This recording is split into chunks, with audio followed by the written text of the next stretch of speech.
Good morning. I call this oversight hearing to order. Today we will examine the Small Business Administration's Native 8A program and the role that it plays in economic self-determination of our Native communities. This isn't a new topic for oversight. We have regularly conducted oversight of this program, and that remains important because 8A, in this senator's view, is a success story. It's not a fraud, as some have mistakenly alleged, and quite honestly, that's terminology that I would just categorically reject.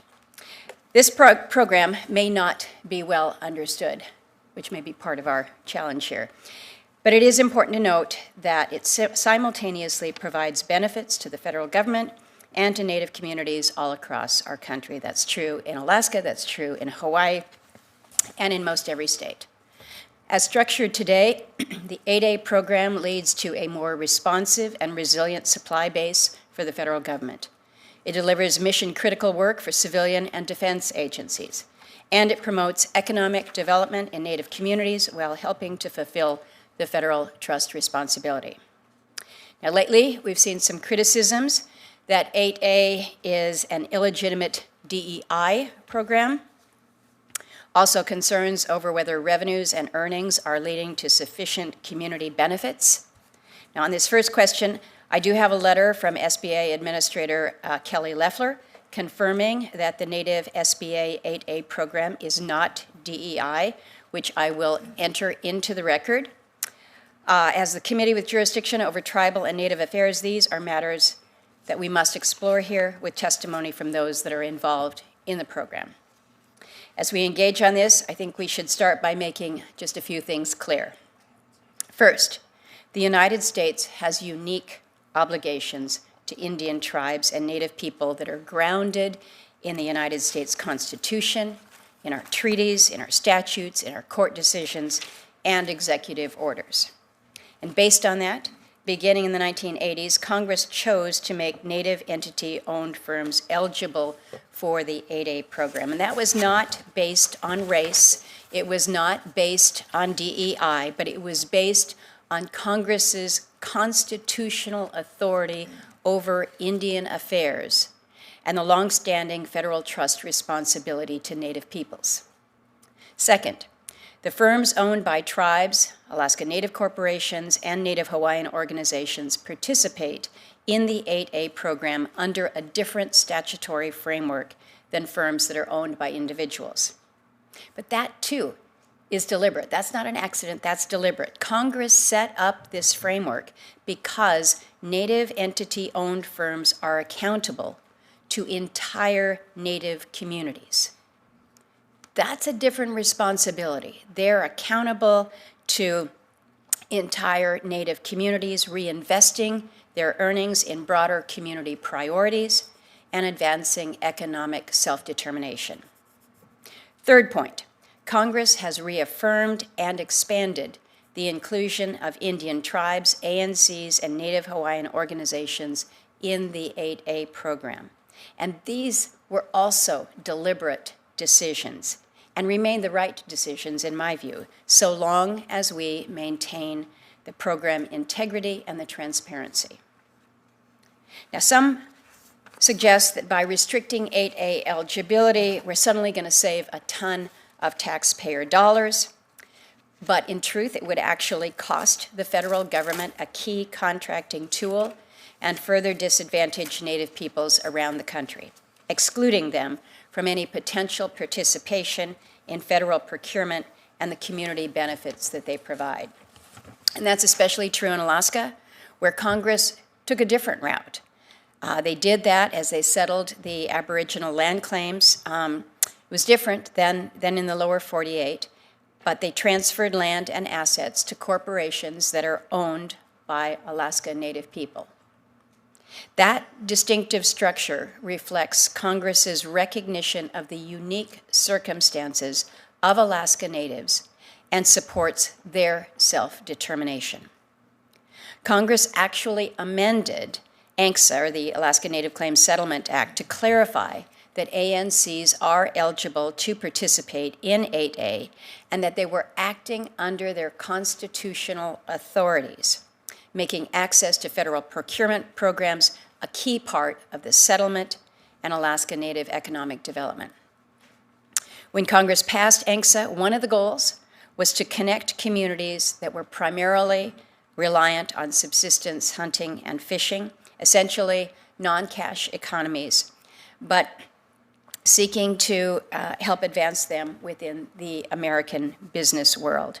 The 8A program has been pivotal to that, building up managerial, leadership, and business capacity in Alaska Native communities.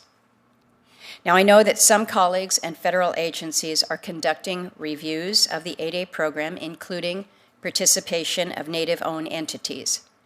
And those reviews must be based on facts and in the law, ensuring that SBA and agencies are equipped to administer an effective program as Congress intended, while targeting any waste, fraud, and abuse. I think we all recognize that we don't want to see that within our system.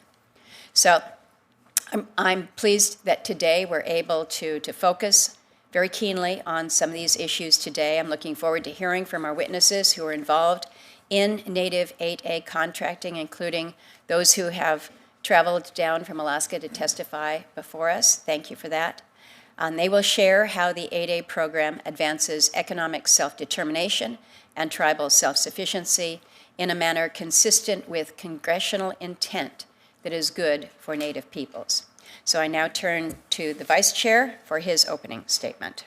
Thank you, Chair Murkowski, and thank you to everyone in the hearing room and watching online, and especially our testifiers and our Native leaders. Thank you for being here. I want to begin by welcoming Cariann Alu, President of the Native Hawaiian Organization Association. Thank you for coming. Sorry about the weather. Thanks to your advocacy and leadership, NHOA has been a valued partner to the committee. Mahalo for being here today. In an effort to address historic barriers facing Native economies in the 80s, Congress has expanded the SBA's Section 8A program to include Native-owned entities.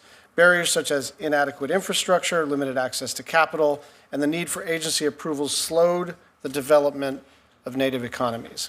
The expansion of the 8A program to Native entities was an important and deliberate step towards leveling the playing field after decades of social and economic disadvantage that left Native communities behind. The 8A program does not exist because it is DEI. It is Congress recognizing our trust and treaty obligations to Native communities, and understanding that small business owned by them can be an important way to support Native economies and set them up for long-term success. The best social program is a good job. That's because a portion of the Native 8A profits must be reinvested back in Native communities. In 2024, for example, NHO's 8A participates invested more than $25 million back to the Native Hawaiian community in 1 year. But the 8A program is not perfect or immune from challenges many other federal programs face. Allegations of waste, fraud, and abuse cannot and should not be ignored. So let me be clear, if there are bad actors in this program, they should be thoroughly investigated and held accountable, just as they should be in any federal program. But calling for a blanket pause on all Native 8A contracts or even an end to the entire program because of allegations of wrongdoing by a few is not fair and it is not effective. Instead, we should focus on strengthening oversight, tightening regulations where needed, and ensuring the program operates the way that Congress intended. Thank you to our witnesses for testifying today, and I look forward to our discussion. Thank you, Vice Chair. Senator Mullen, would you care to make an opening statement? I know you intended to introduce our first witness, and you may proceed with that if you would like. No, if you would begin then, kick off the panel. Thank you so much for the panel for being here, and obviously the chair for getting this hearing together, because obviously we got a lot of phone calls about it when it first came out. I had the privilege to introduce my chief, Hoskin, who has been a good friend of mine and to Oklahoma, especially Northeast Oklahoma, Chief, is always great to have you in this committee. I know you'll bring an important perspective to this topic, as Cherokee Federal is the largest contractor headquartered in the state of Oklahoma. Through Cherokee Federal, the Cherokee Nation serves more than 60 federal agencies, supports every branch of our military, and protects our nation's security by assisting our brave warfighters both at home and abroad. Earlier this month, Cherokee Federal companies were recently selected to be part of the mission supporting the buildup of President's Golden Dome missile defense system. I love to see the impact this is having throughout our state and across the globe. When I'm back home and drive around Northeast Oklahoma, which is home to me, I see tangible things that just would not be possible without Cherokee Nation, as federal contractors' revenues, such as continued expansion on the healthcare system and my town, Stillwell, a new housing, upgrading water systems in rural Oklahoma, and I think one of the most important things, and I have been to Alaska working with the late Don Young about this, is immersion of Cherokee Nation's language campus. Underneath Cherokee Nation's leadership, they have built an entire campus that teaches kids K through 8th grade the Cherokee Nation language. And they're taught school. They rewrite the curriculum. They have an entire division just made up, literally just rewriting the books in Cherokee. And exclusively Cherokee language is taught K through 8th grade. When they get into 9th grade, it goes into English. What a way to preserve the English or the Cherokee tongue. I want to say this on a different note, on a personal note. My kids went to a small K through 8th school. It's called Zion Jets, and of course everybody knows everybody in that little small community. And the principal at the time drove the bus. The coaches drove the buses. Everybody drove the buses. And I was taking my kids to school one morning, and a Zion school bus broke down right in front of us. Now, they only had 3 buses that were running. And I called the chief. Actually, I think you called me. I think I was on the phone with the chief, and I said, "Man," I said, "we got another bus broke down." And he started kind of chuckling about it. And before I knew it, at that time, the principal, Benham, called me just a few days later and said Cherokee Nation was buying them a new bus. Now, a lot of people, they don't see the impact that this happens, but because the programs that we're talking about today allows the investments back in our communities. There is so much work that has been done throughout our community because of not just Cherokee Nation, but the other tribes that operate within our state too. But it's pretty neat to see the direct impact and how fast they can move. There's no telling how long it would take in Zion to get a new bus if it wasn't for Cherokee Nation. And they did it in days, not months or even a year for budgeting. So that's just my personal perspective. Thank you for doing this again. I can't stay the entire hearing. But I'll stay as long as I can. Thank you. Thank you, Senator Mullen, and thank you for reminding so many that oftentimes the benefits that go back to the community, they're not making the front page of the big newspapers, but they're making a difference in the lives of those who live in that community. And these are some of the intangibles that we need to, I guess, make more tangible, more visible, because the benefits are huge. To your point, if those kids couldn't get to school, everybody has a problem. And you could have just waited, but the decisions are made and you have a nimbleness to respond because of how benefits can flow back to the tribal organizations. Good example. I appreciate that. So to you, Chief, thank you for being here today, and we're looking forward to your testimony before the committee. Again, you've been back before on multiple occasions, and we welcome you back. Can I have a correction real quick, Please. too? It wasn't the principal, it was the superintendent. Sorry. I'm going to get a phone call on that one. There you go. The record stands corrected. Yeah, superintendent and Benham.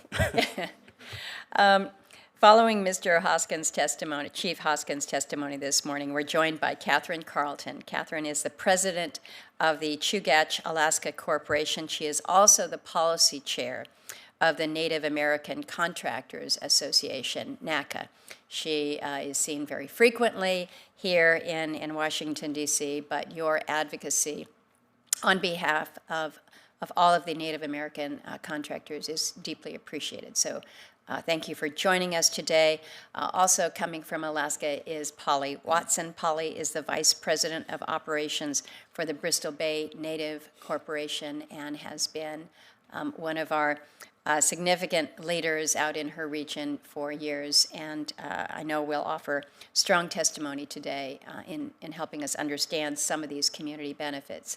And then Senator Schatz has introduced Cariann, who is the president of the Native Hawaiian Organizations Association, and we welcome you to the committee this morning. We will now begin with you, Chief Hoskins. I will remind everyone that your full statements will be incorporated as part of the record. So if you would try to keep your comments to about 5 minutes, then we will have plenty of opportunity for discussion afterwards. Chief, if you can start us off this morning. Welcome.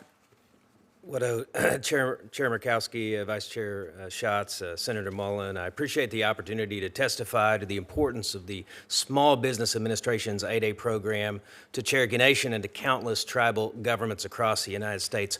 Tribal self-determination requires economic self-sufficiency. For decades, the federal government recognized and encouraged this principle. Sadly, that idea is under attack. These attacks undermine the progress that tribal nations have worked generations to achieve. The primary objective of Cherokee Nation businesses and its dedicated contracting arm, Cherokee Federal, is to reduce our reliance on federal appropriations. Our government-to-government relationship with the United States dates to the founding of this country. Although we must and we do work to hold the United States to its treaty and trust responsibilities, after more than 250 years, we're still waiting for the United States to fully comply. At Cherokee Nation, we are restless, we are ambitious, and we refuse to wait. We've worked diligently to carve our own economic path to make up for centuries of economic disenfranchisement. SBA's 8A program has been key to this effort. The 8A program is not a handout. It's not a DEI initiative. It's established by statute pursuant to the Indian Commerce Clause of the United States Constitution. The 8A program is a modern extension of a sovereign-to-sovereign relationship. Now, that point bears repeating. Cherokee Nation's participation in the 8A program is not race-based. The Supreme Court's consistently affirmed that the relationship between the United States and federally recognized tribes is political, not racial. The 8A program reflects this political and legal relationship. This is settled law. It's discouraging to now hear some federal officials claim differently. Those claims are either designed to fit a preferred narrative or they're born of ignorance. Cherokee Nation's contracting arm is a vital contributor to the federal industrial base, serving more than 60 federal agencies. We operate in defense, technology, health, and intelligence sectors, offering innovative capabilities in support of this country and its warfighters. Each day, our global workforce of more than 4,500 professionals demonstrates that our work is rooted in merit, performance, and fulfillment of a long-term sovereign mission. Our contracting work translates into tangible impacts for our citizens, our government, and the entirety of Northeast Oklahoma. Under tribal law, our companies are required to return a minimum of 37% of their net income to Cherokee Nation's general fund. Those resources are reinvested directly into services and programs that improve the daily lives of Cherokee Nation citizens. The remaining funds stay in our businesses to create even more jobs and more opportunity. The funds provided to our government by our businesses help sustain the largest tribally operated health system in Indian country, revitalize our culture and heritage, and modernize critical infrastructure to ensure long-term self-sufficiency. Over the last decade, our contracting businesses have contributed at least $364 million to these essential tribal programs. Given our success in the 8A program, given what it means to the Cherokee people, and in light of the unfair criticism, I must tell you that I'm worried. I'm worried that this criticism will stall our progress and become yet another unfulfilled promise by the United States. Cherokee Nation supports transparent and well-regulated 8A program. Credible claims of wrongdoing should be investigated and lawbreakers should be held accountable. But Native contracting and the 8A program are not high-risk endeavors marked by fraud or abuse. Words matter, especially reckless words.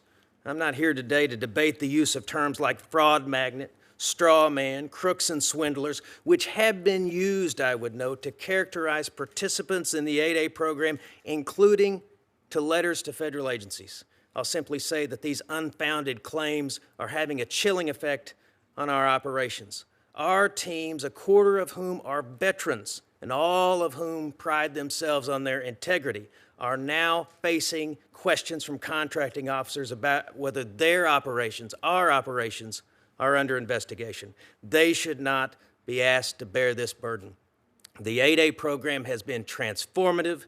It leads to self-sufficiency, and the Congress should stand by the 8A program. Widow. Thank you, Chief. Ms. Carlton, welcome. Thank you, Chairman Murkowski, Vice Chairman Schatz, and Senator Mullen for the opportunity to testify today.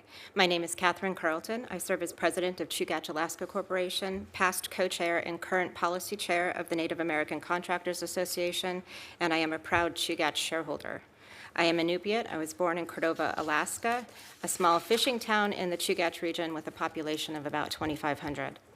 The SBA 8A program has been foundational to my professional journey. My education was supported through Chugach programs funded by federal contracting earnings. I began my career in 2005 as an accounting technician supporting our 8A contracts and progressed through a range of finance and operational leadership roles, including serving as president of our training and education 8A subsidiaries. Today, I have the privilege of leading the corporation and reinvesting earnings back into our people. That firsthand experience demonstrates how the 8A program works in practice as a performance-based pathway that converts earned revenue into lasting community opportunity. With that perspective in mind, I want to walk through a few key points. Congress created Alaska Native corporations to advance the long-term social, cultural, and economic well-being of Alaska Native people. And it expressly recognized ANCs, tribes, and Native Hawaiian organizations as eligible 8A participants based on a long-standing political and legal relationship, not race. Chugach has partnered with the United States through the 8A program since 1993, and for us it provided the pathway to recover from the devastating Exxon Valdez oil spill in our region and rebuild our business. Today, we operate both 8A and non-8A companies that compete side by side in the federal marketplace, just as Congress intended. At Chugach alone, we delivered $32.6 million in community and shareholder benefits in 2024, supporting education, workforce training, cultural preservation, and economic stability in rural Alaska. Our scholarship and training programs equip Alaska Natives with transferable skills. Our cultural programs like Nuchik Spirit Camp pass knowledge to the next generation. And community infrastructure projects like the housing facility called Naswick in Valdez strengthen local resilience. Across NACA member companies, Native contractors delivered more than $1.3 billion in community benefits in 2024, precisely the outcome Congress envisioned. Through the 8A program, Native-owned firms deliver mission-critical services that directly support national security. Chugach services hundreds of infrastructure, communications, and sustainment contracts that keep essential systems online, from operating airfield systems at Naval Air Station Fallon, home of Top Gun, to sustaining mission-essential communications aboard U.S. Navy vessels like the USS Abraham Lincoln. This work is awarded not by preference, but because of our proven performance, cost discipline, and reliability under strict oversight. The 8A program gives federal agencies lawful, accountable options when urgency and efficiency matter. In practice, sole source 8A awards often execute in 30 to 60 days, compared to 12 to 18 months for traditional procurements, reducing administrative cost, overhead, and mission delay. Sole source authority is often misunderstood, but it isn't a shortcut or a loophole. Every contract still has to be approved by the SBA, priced fairly, and follow strict profit limits set by law. Agencies must review a company's qualifications, evaluate detailed proposals, and negotiate the final price, often creating more oversight, transparency, and value for taxpayers than traditional competitive processes. Native 8A companies operate under some of the most prescriptive requirements in federal contracting, including ownership and control tests, audited financials, eligibility reviews, subcontracting limits, and detailed reporting. That rigor is why NACA members are trusted partners of the United States government. We support oversight that is targeted, data-driven, and fair because misuse anywhere in the system undermines trust everywhere. What we caution against are one-size-fits-all changes that dismantle a program that works for taxpayers, federal missions, and Native communities alike. Recent media coverage has painted a misleading picture of the 8A program and Native participation. If Congress acts on that misinformation by weakening the 8A tools, the consequences will be real. Agencies lose speed and flexibility, missions face disruption, and inner Native communities' scholarships shrink, jobs disappear, and opportunity narrows for the next generation. Chairman Murkowski, Vice Chairman Schatz, and members of the committee, thank you for your leadership, and I look for the opportunity to share this perspective. I look forward to your questions. Thank you, Ms. Carlton. Ms. Polly Watson, welcome. Thank you, Chairperson Murkowski, Vice Chair Schatz, and Senator Mullen. Thank you for the opportunity to testify today. I am Polly Watson, and I'm here on behalf of Bristol Bay Native Corporation, an Alaska Native corporation formed under the Alaska Native Claims Settlement Act. I have worked for BB&C for over 8 years and currently serve as the Vice President of Operations. I am also a BB&C shareholder. My family is from the community of Perryville, a village of less than 100 residents located on the eastern side of the Alaska Peninsula, roughly 500 miles from Anchorage, and it costs about $1,600 round-trip airline ticket per person to go home. BB&C currently has more than 12,000 Alaska Native shareholders and approximately 11,000 descendants who have ancestral ties to Bristol Bay region. The mission of Bristol Bay Native Corporation is enriching our Native way of life. We deliver on this mission in a myriad of ways, paying direct financial quarterly dividends to our shareholders, providing educational and vocational scholarships, assisting the workforce development and job searches, promoting cultural and language preservations, memorial fund, and being good stewards of the lands and resources in the Bristol Bay region. Lands our people have relied on for subsistence for thousands of years. BB&C is able to provide these services to its shareholders and their descendants in large part due to the financial strength and successes of our operating subsidiaries. We operate a diverse portfolio of businesses, several of which participate in the SBA 8A program. These companies deliver critical services to federal agencies in areas such as logistics, construction, facility support, information and technology, professional services, and mission support. The 8A program functions as an outcome-driven model. Performance is directly tied to shareholder benefit and community reinvestment. One example is our in-house mentorship program through which we mentor independent village corporations in our region to become successful federal contractors. Through this program, we share compliance systems and operational support that they can compete on their own. This approach builds local capacity, creates additional benefits to those villages and their shareholders, and expands the pool of qualified small contractors serving the federal government.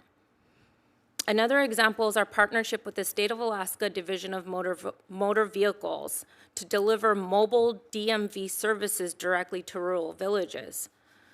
Through this program, we have worked with the DMV to bring real ID and driver's license services to 7 villages in the Bristol Bay region, serving 544 rural residents. By bringing these services directly to villages, we remove barriers to obtaining the real ID and obtaining a driver's license and making it easier for residents, while also reducing burdens on families and the state. At the same time, the federal government benefits directly from contracting with BB&C's experienced and talent-driven companies. Agencies receive high-quality services delivered efficiently at a competitive cost in mission-critical areas such as defense, infrastructure, healthcare, and professional services. Speed and reliability matter. BB&C establishes clear and accountability through strong governance, our compliance program, our employee tenure, and we have made continuous site visits, regular reviews, reporting, and performance monitoring.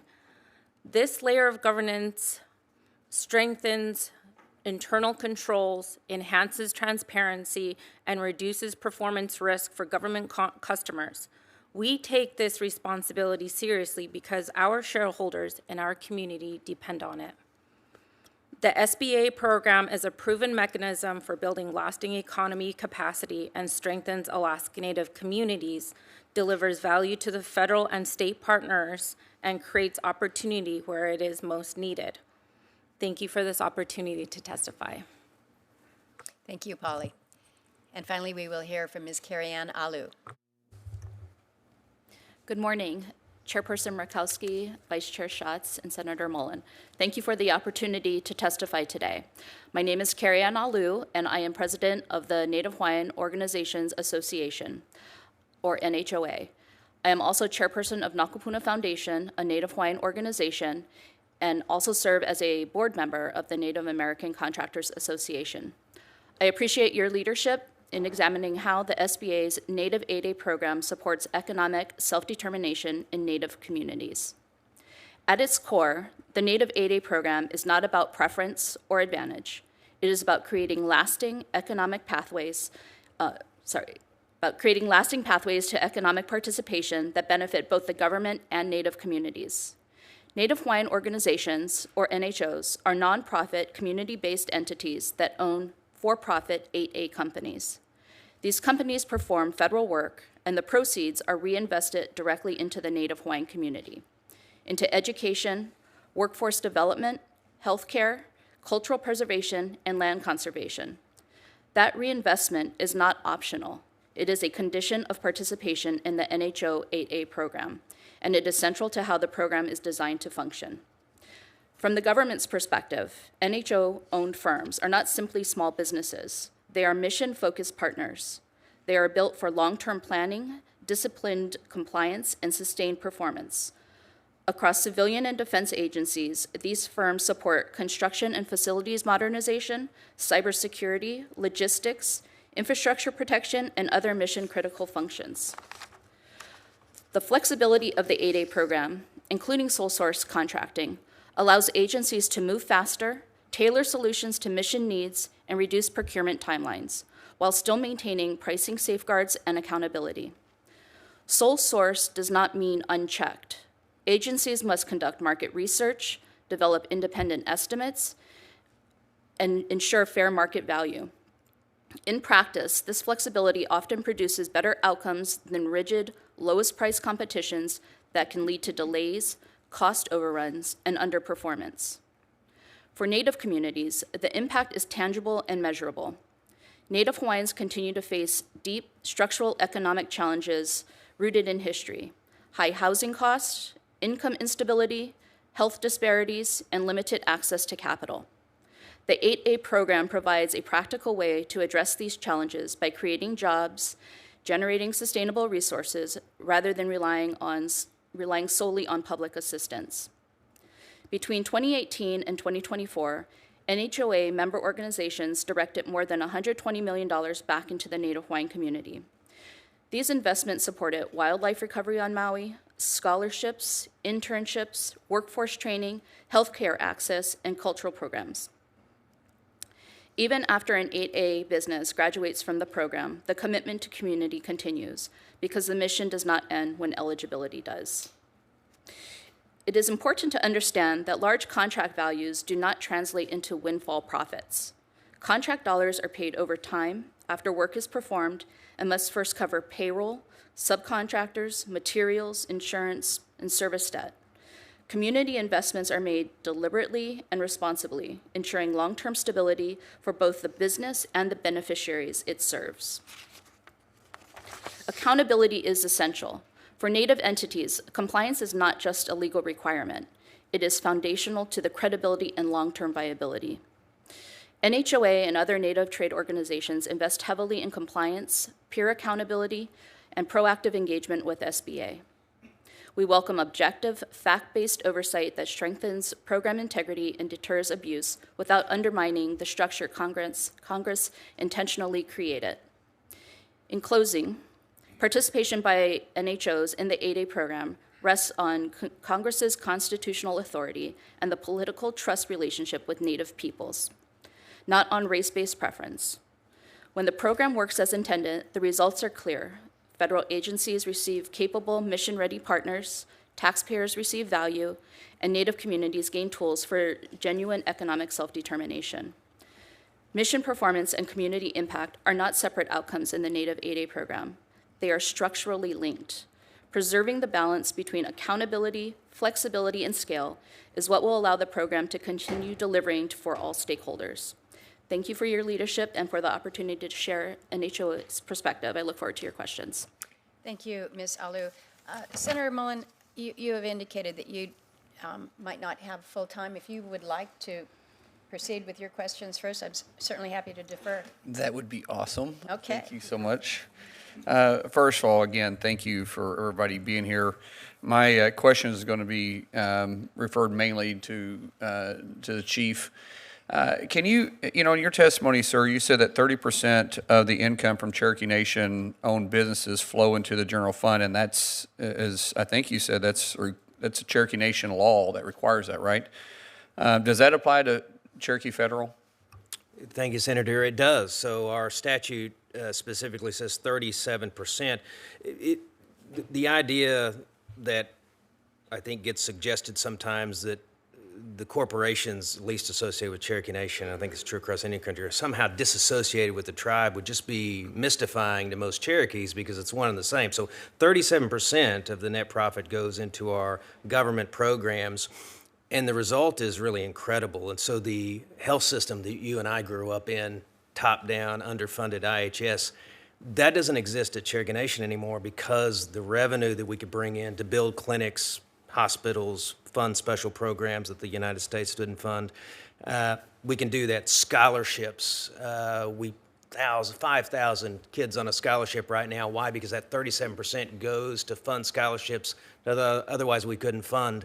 Housing. The United States spends about the same today on Native housing, frankly, that it did 2 decades ago.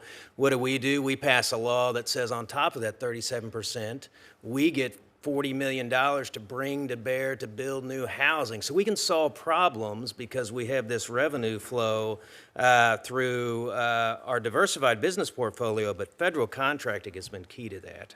Example to what the chief was talking about by the healthcare system. We grew up going to Hastings. That's where we see dental, emergency care, surgeries, vision.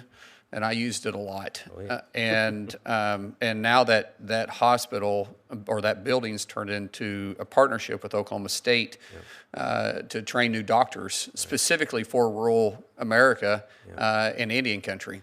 What a great partnership that is. It's wonderful to me to be able to go to that building now where I had actually a lot of bad memories from, and to see it being used to train our next generation of healthcare providers. Not to put you in a bad spot, but do you know approximately how much money that you flow into these programs?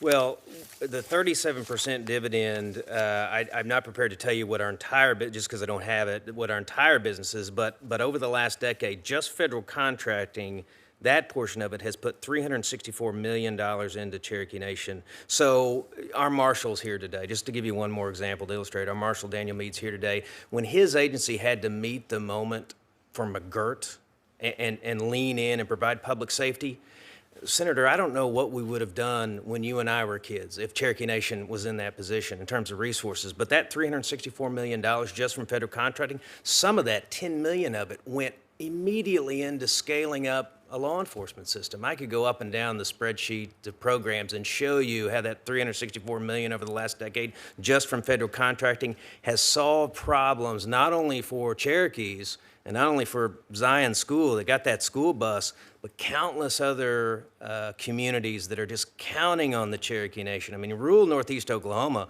would hurt incredibly bad if suddenly contracting was sucked out of the economy. I mean, and it's very common for the council members to actually, this is like one of their biggest jobs. Sure. I mean, they're able to bring funding into their district faster than we can bring in federal funding. A prime example is the last mile going to our home, our ranch. The public schools there, Westville, got where they couldn't run their buses down it because it was so bad, and there was a public-private partnership, or actually it was public-private partnership that took place because between us, Cherokee Nation, and Adair County, we were able to repave that last mile to be able to have the buses go down there. Now, they weren't picking up our kids because our kids were going to Zion, but Westville, it benefits, as the chief said, not just native citizens, but non-natives as well. And that's one of the advantages that we have. And so, and Cherokee Nation, Chickasaws, Choctaws, and all the other tribes that are responsible for certain counties, they do the same thing. So thank you for that testimony. Thank you, Chair, for giving me this opportunity. And I've got to run, so thank you so much. Thank you, Senator Mullen. And I just really appreciate the perspective that you bring to discussions like this with lived experiences.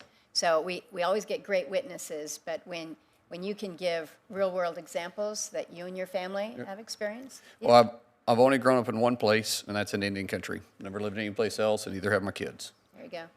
Thank you. Thank you. Vice Chair. Thank you, Chair Murkowski, and thank you to all of you for your testimony. Ms. Alou, we all know in this room, but it's important for the record to state that there are different kinds of entities that can participate in the 8A program, and it can get a little complicated. So can you help us to understand what an NHO is and what the role of NHO is in these 8A programs?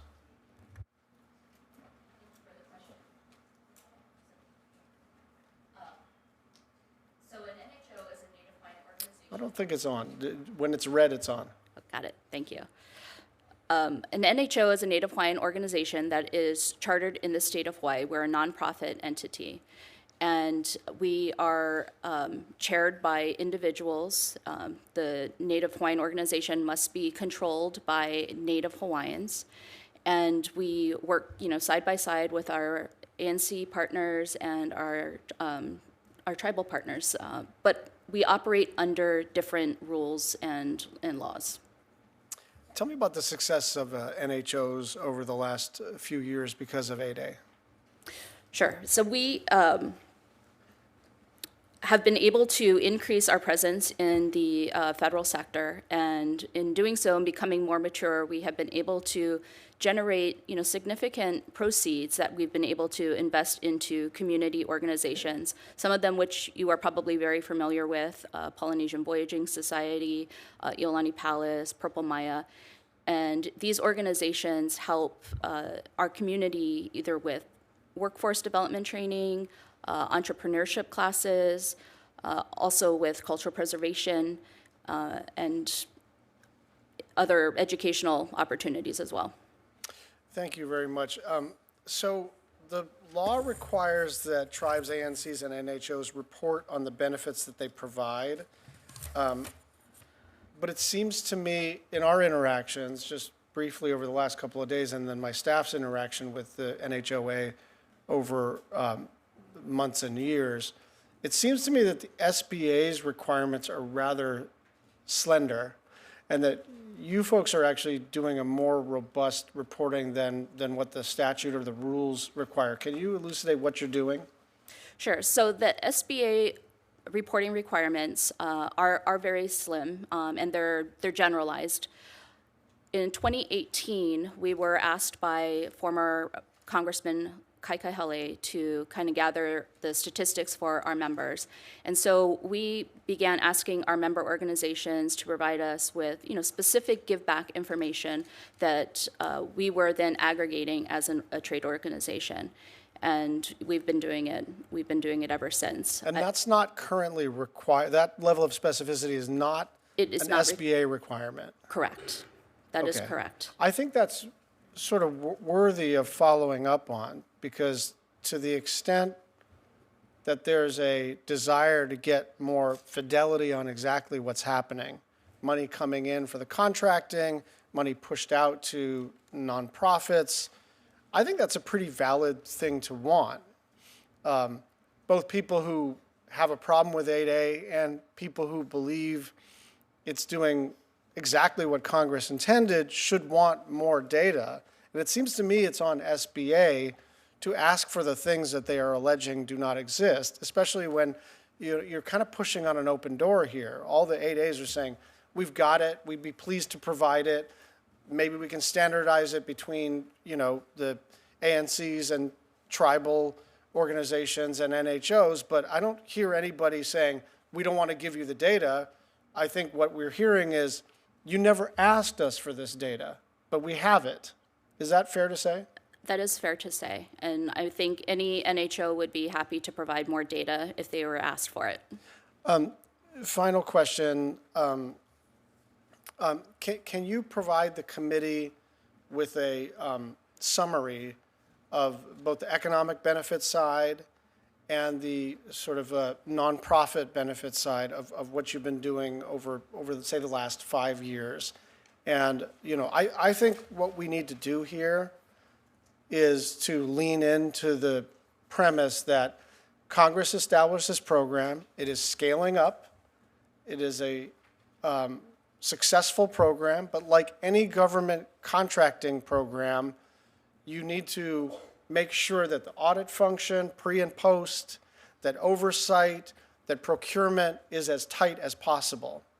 And so, to me, this is a high-quality problem to have. If no one were participating, then the law would maybe not be functioning. But now we've got a bunch of people who are doing a bunch of very important things in their native communities. And the more data that the committee can have, and the more data that the American taxpayer has, that this is worth it to them, then I think this program can grow and survive for another several generations. Thank you. Well, and thank you, Senator Schatz, for that, because I think that's one of the reasons that we're having this hearing today, because of what some of these misconceptions are out there. We're seeing this heightened scrutiny, the public attention, the media attention to the 8A program. And again, I think that there's just a lot of misconception out there about how it really works, but also understanding not only the program's statutory purpose, but, as you point out, the accountability measures that are required in law and that are then additive based on the determinations that you are making. But the effort to create a solid record here is really important today. And so you all have provided, in my view, exceptionally strong testimony. I appreciate that. And if I ask some questions that you think are repetitive because you've stated it a little bit, it's just because I think we need to enunciate and underscore. And so I want to focus my questions on the things that I want to come from this committee, and that is a focus on the community benefits, a focus on the compliance aspect of it. And so let me just speak about ask about the community benefits first. And I think that the exchange that we just saw with the chief and Senator Mullen was very instructive as it relates to the Cherokee 8A program and some of the very local, like getting a new bus, to efforts on law enforcement, housing, healthcare. These are substantive, these are real, these are meaningful, and they are making a difference, just as the law, just as the obligation that we have under the federal trust responsibility requires. So I think we saw some real substantive examples there. I think for the ANCs, it's a little bit different with ANCSA and this model of self-determination. So I'm going to turn to you, Katherine, about just talk real briefly, if you will, about the ANCSA framework, how it ties in with the 8A program and the importance of 8A to the shareholders. Sure. Thank you, Senator. So ANCSA, or the Alaska Native Claims Settlement Act, was enacted by Congress in 1971, and Congress wanted to do a different system than the reservation system down in the lower 48 to settle the land claims of the Alaska Native people. For-profit corporations were set up and charged with advancing the social, cultural, and economic well-being of our shareholders, of our Alaska Native people. However, the missing piece from this structure was the economic engine, and the 8A program filled this gap. It's allowed us to build businesses, generate revenue, and compete in the federal marketplace. This revenue is what makes our benefits possible, and it's what turns economic opportunity into lasting benefits for our shareholders. So, Ms. Watson, you've got some long-term and perhaps unique experiences within the 8A program and ensuring community benefits. Can you talk a little bit about what the 8A program and BBNC's participation has meant to you? You note that you were born and raised in a very small community down in Perryville. You obviously had an opportunity to go out and get education beyond Perryville, beyond the region. Maybe you can speak to that a little bit if you would. Thank you. So my presence here today is a symbol of the real impact of the 8A program and BBNC's participation in it.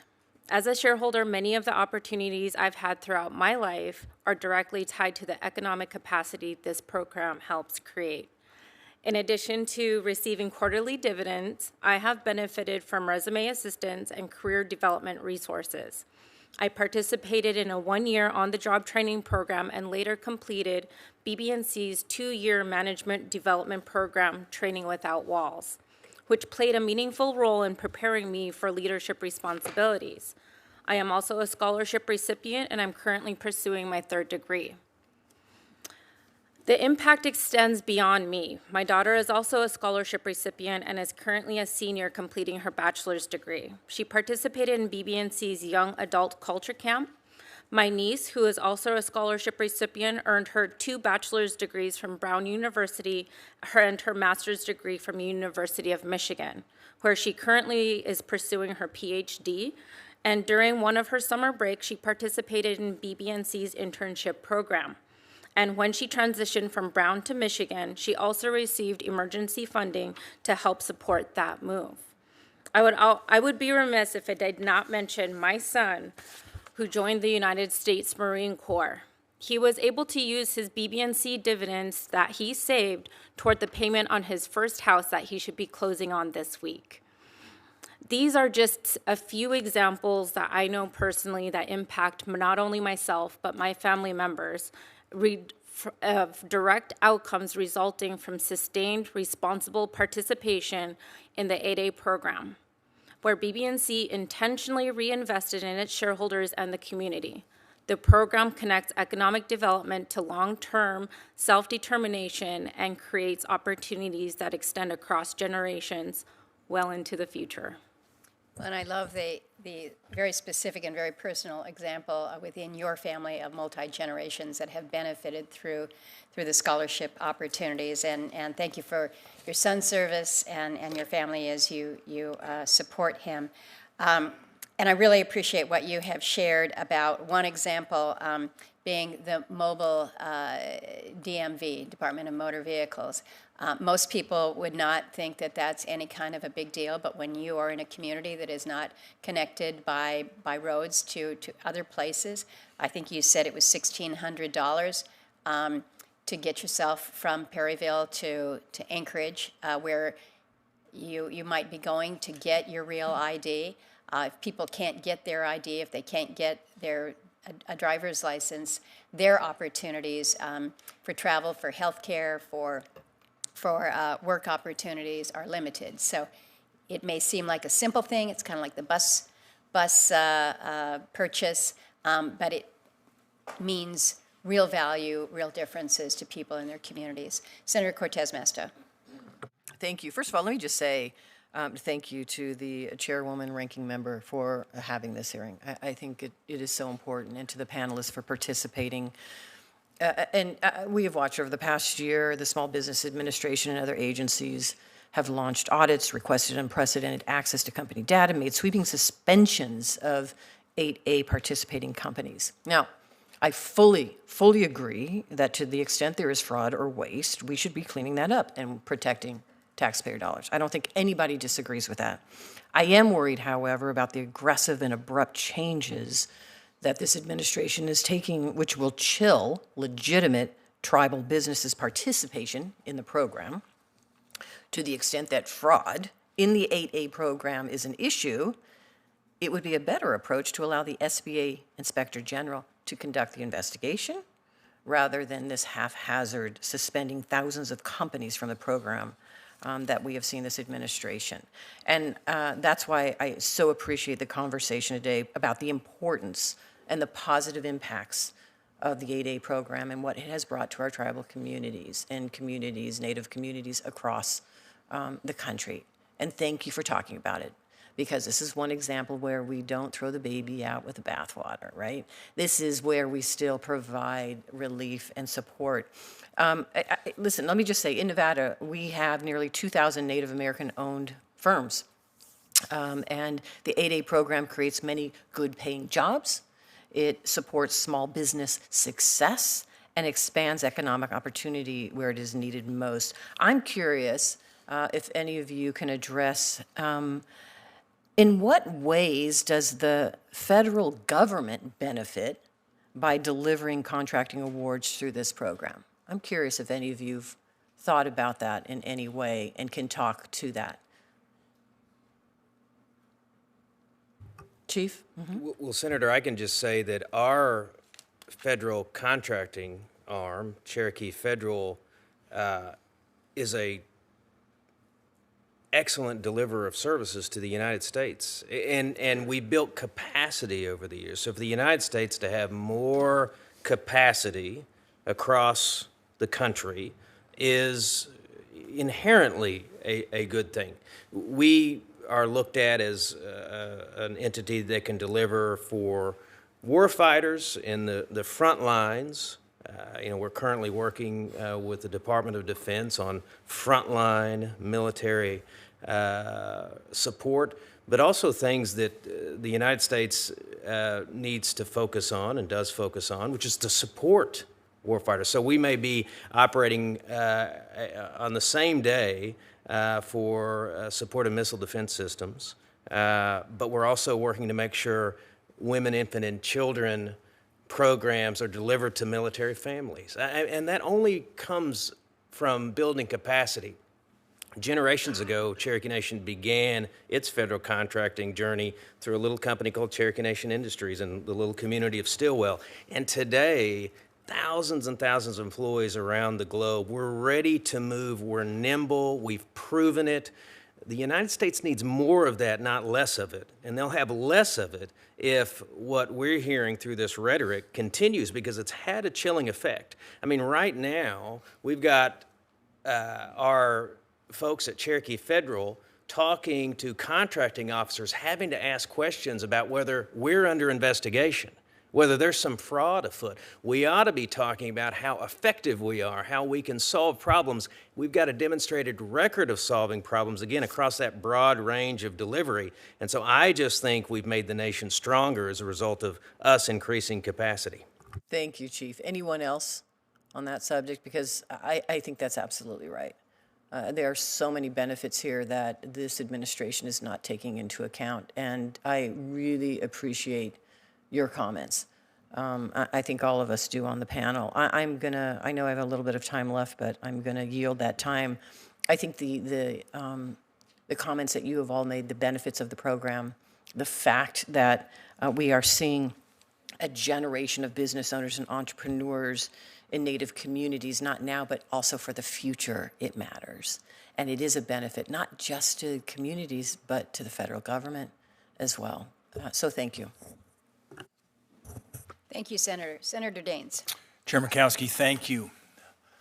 The Small Business Administration's 8A Business Development Program has helped tribally operated businesses in Montana grow and develop to serve their communities.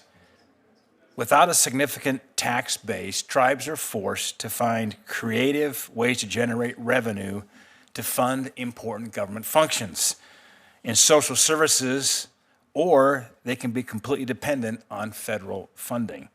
Tribally owned entities in Montana, give me a couple examples, S&K Technologies, Buffalo Horse Incorporated. They utilize training and opportunities through the 8A program to enhance self-determination and create long-term economic sustainability for the tribes.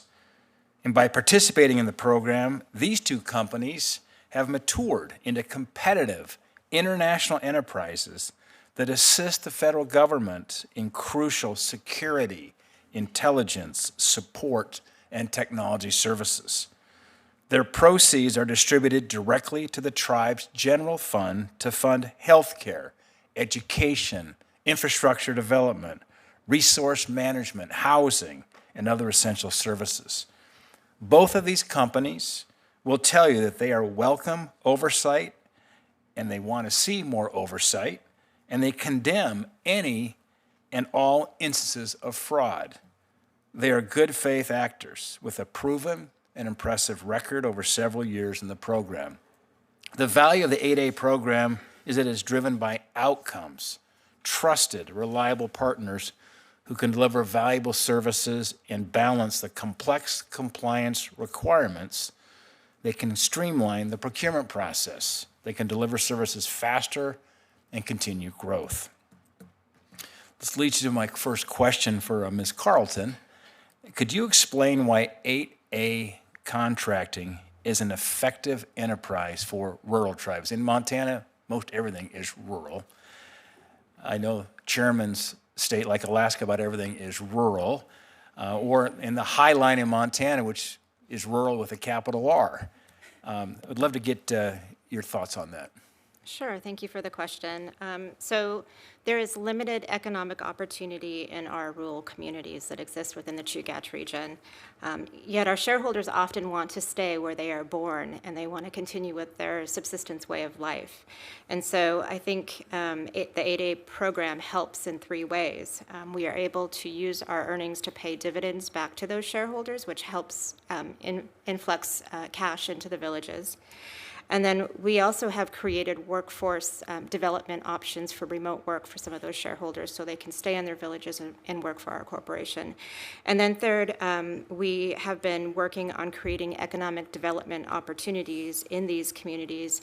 For instance, in Valdez, Alaska, we developed a workforce housing building there, which now employs people and also helps with the shortage of housing. Thank you for those examples. I want to pivot now to Principal Chief Hoskin. Could you share what the 8A program has meant for the Cherokee Nation? Well, it's been transformational, Senator. I mean, before Cherokee Nation availed itself of the 8A program and scaled up what is really an impressive and an effective partner for the United States as far as being a federal contractor, my predecessors and other tribal leaders could not find the revenue to fill gaps that existed then and still exist.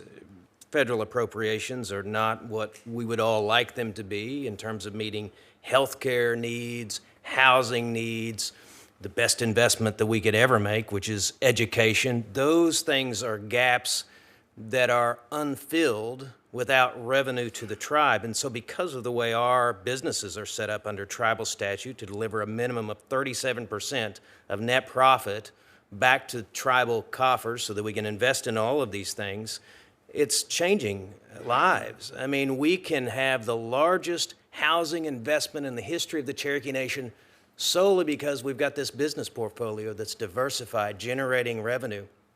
We have my grandfather would be amazed that I could say that we have 14,000 employees around the world. Thousands and thousands of them work directly for these companies that are delivering for the United States. Healthcare, we've gone from a system of top-down, underfunded IHS programs to bottom-up, Cherokee Nation-driven. A system of world-class wellness is where we're heading. Why? Because we have the revenue to build hospitals, clinics, schools for nursing, schools for physicians, jobs, recruitment. Young Cherokees can see what they can be, but we can make it happen because of those dollars coming in. It's just, I could go on and on, Senator. It's really been transformational from language preservation to economic development. It's just changed the landscape and the future of the Cherokee Nation. I think you just cut a TV commercial for the 8A program right there. So, Chairman Kelsey, thank you. Thank you, Senator Daines. Appreciate that. You all have I think really helped build the record in terms of benefits. I want to just comment just a moment, Ms. Carlton. You mentioned that one of the benefits is cash into the villages. That sounds great. Like, I'm going to get boatloads of cash, right? What am I going to do it? I'm going to go to Hawaii. No. Can you please share with the committee and Ms. Watson? What? Oh. Not that there's anything wrong. Not that there's anything wrong with going to Hawaii. Actually, my husband's just coming back from Hawaii this morning. It's cold back home. But the reality is the village, many of the villages for your shareholders are extraordinarily expensive to live. You've just mentioned, Ms. Perryville, $1,600 to get from Perryville to Anchorage. One of my little cheat sheets that I carry around with me in the community of Napakiak, a 4x8 sheet of plywood, regular grade is $140.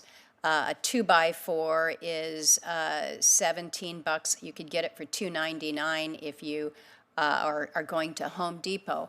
And so when we say cash into the village, it is helping to offset the extraordinarily high cost of living, everything from food to materials to air transportation.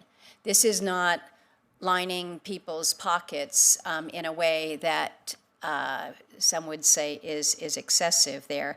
I wanted to just, oh wait, I jumped ahead of you. I'm sorry. No, go. Okay. Yes, please. I just realized Senator Daines was the last questioner, and I'm supposed to defer now to you. No, but you're up. Okay. Yeah. See how this works? We're very compatible, except when I say don't go to Hawaii. We've talked a lot about the benefits side. I thank you for that. I also recognize that sometimes questions arise when community members might not support the benefits provided by the ANCs, the NHO, or the tribes, or the lines of business that the entities are pursuing. But this is really what self-determination is all about, right? This is the opportunity or the advantage of internal oversight mechanisms that allow community members to raise concerns, help influence the decision, but those are decisions that are made. And I think you had mentioned some of the internal governance structures that you have, Ms. Alu, with regards to the Native NHO. Anything further to that point that you would add, Katherine or Polly, in terms of internal governance structures that provide oversight for the tribes, for the ANCs? I would just add that, we are a mature organization for government contracting, and so we have built up a compliance department within Chugach that contains compliance, legal, and as well as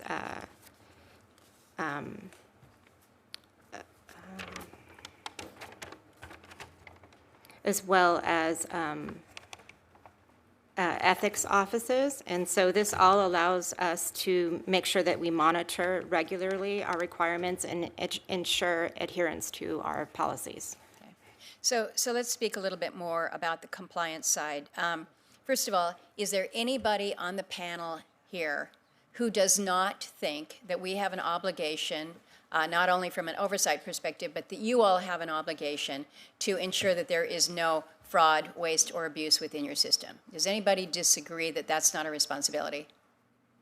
Okay, so we're all clear. We're not afraid of compliance. We're not afraid or concerned about the transparency, the accountability that comes with these opportunities. I'm seeing head nods. We all agree. Okay. So several of you have mentioned the concern that there's a mischaracterization that when you use terms like set aside or sole source, no bid, that somehow or other these are the quote fraud magnets that we've seen kicked around. I think you mentioned, Ms. Alu, that sole source does not mean unchecked. And I think this is really important to recognize this. Some seem to think that somehow or other 8A contracts are really easy to get. You can somehow or other game the system through subcontracting out the work in a sole source or a set-aside contract. Ms. Watson, why don't you speak to that in terms of what goes into bidding for a set-aside contract, and then what happens if a contractor fails to live up or to perform to the standards that are set out there? What happens? Thank you for the question. So BB&C's subsidiaries are independently managed and are responsible for their own contracting activity, performance, and compliance. Compliance is a part of BB&C and its subsidiaries' culture and ethos. The term sole source can be misleading. Most 8A awards, whether competitive or sole source, requires a rigorous and documented evaluation process. For competitive 8A set-aside contracts, firm must respond to a solicitation just as they would for any other federal contract. This includes submitting a detailed technical proposal, past performance documentation, management and staffing plans, and a cost-price proposal for evaluation. Even for 8A sole source awards, this process is not automatic. Contractors are typically required to provide capability statements, participate in capabilities briefings with the agency, submit detailed technical and pricing proposals down to the penny, and engage in line-by-line price negotiations. Contracting officers must make formal determinations that the firm is qualified, that the price is fair and reasonable, and that the award is in the government's best interest. SBA must also approve the firm and the award under its program rules. So what happens if a contractor fails to perform? The federal contractors include strict performance standards and enforced mechanisms. If a contractor fails to meet contractual requirements, the government has multiple remedies available. These may include issuances of cure or show cause notices, withholding of payments, negative performance evaluations in the Contractor Performance Assessment Reporting System, CPARS, termination for default / cause or convenience, and in serious cases, suspension or debarment. For 8A firms, performance failures can also trigger SBA review and potential program consequences, including heightened oversight or removal from the program. From BB&C's perspective, compliance failures may also result in internal corrective action, leadership changes, or other government responses to protect the integrity of the enterprise. Thank you for the question. So it's pretty clear that this is not some easy sweetheart deal that you just kind of walk into and you don't have to perform. There are consequences. We've heard of the benefits that the program brings to the federal government, and I think that also is worth reinforcing and repeating. because the federal government is getting good value. The federal government doesn't have to come back to the 8A contractor. They do it because they're getting good value, and the performance is good. So I want to ask about that, and I also want to include into the record some statements that were collected by Senator Sullivan from DOD officials about the benefits to the federal government of the 8A program. He kind of drilled everybody, got statements for the record, and I want to incorporate that as part of our record today. But I think probably all of you, in preparation for this hearing, have compiled examples of feedback that you've received from contracting officers for your work. Would any of you care to share that? We will make all of it available for the record, but if you just want to give a few examples, I think that helps us here.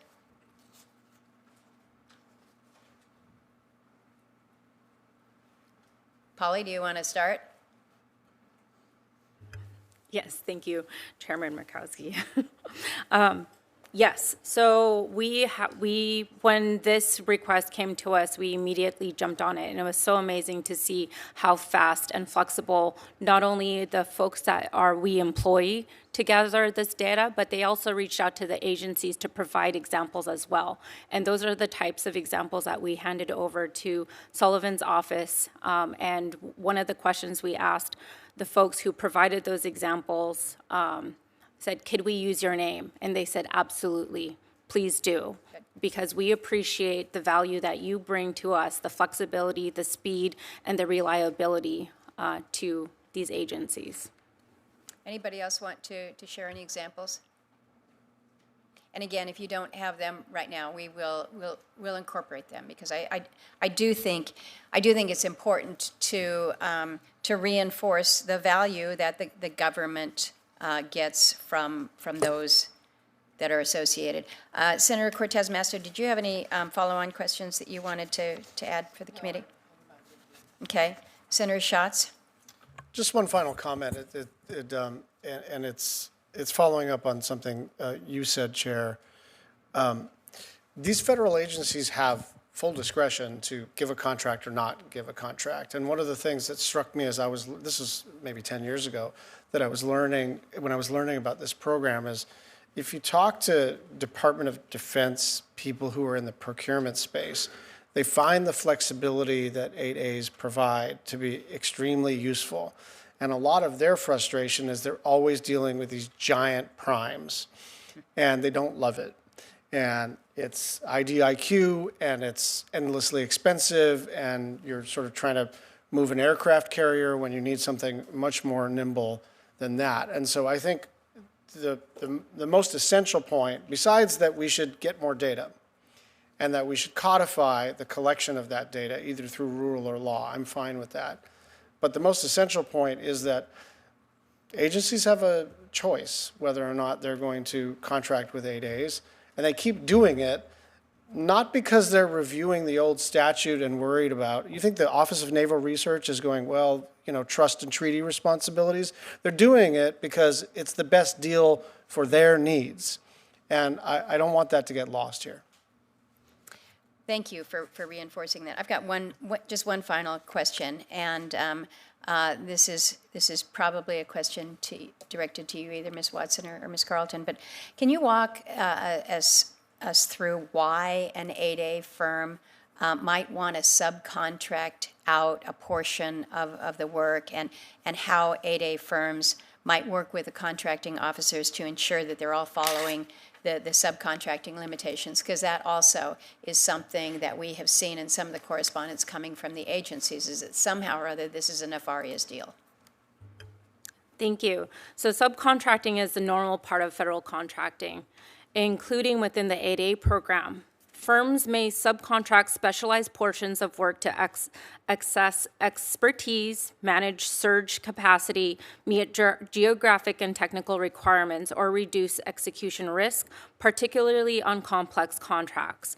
However, 8A firms are required to comply with strict limitations on subcontracting. These rules ensure that the 8A participant performs the required percentage of work and maintains control over contract execution. To ensure compliance, 8A firms work closely with the contracting officers and SBA. This includes clearly defining work share in proposals, tracking labor and cost allocations during performance, maintaining compliant teaming and subcontracting agreements, and documenting performance metrics. Contracting officers and SBA may request periodic reporting, conduct audits, or review performance data to verify compliance through the life of the contract. This is in addition to annual reporting to SBA on this very subject. Thank you. No, thank you for that. And again, I think we've had good testimony. I think some of the questions from members have helped to draw out a little bit more by way of example. I don't have any assumption that just because we've held this oversight hearing that now everybody gets it. That the folks over at SBA and the Department of Defense were watching this hearing and saying, okay, don't need to do anything more. I think we still have much more work to do on the education front. And your leadership in doing this and those that have joined us in the hearing room and are watching online, you also have a job to do. Because again, I think we started off the hearing by saying there's been some mischaracterizations, and that needs to be clarified. It needs to be understood. But I think just the example of this small hearing room and the fact that we're standing room only demonstrates to me how significant it is for ANCs, NHOs, our tribes across the country. This is significant. And again, it is. And I think it was you, Chief, that said it's the modern extension of sovereign to sovereign relationships. And so how we are able to better convey, better share, and better demonstrate the benefits not only to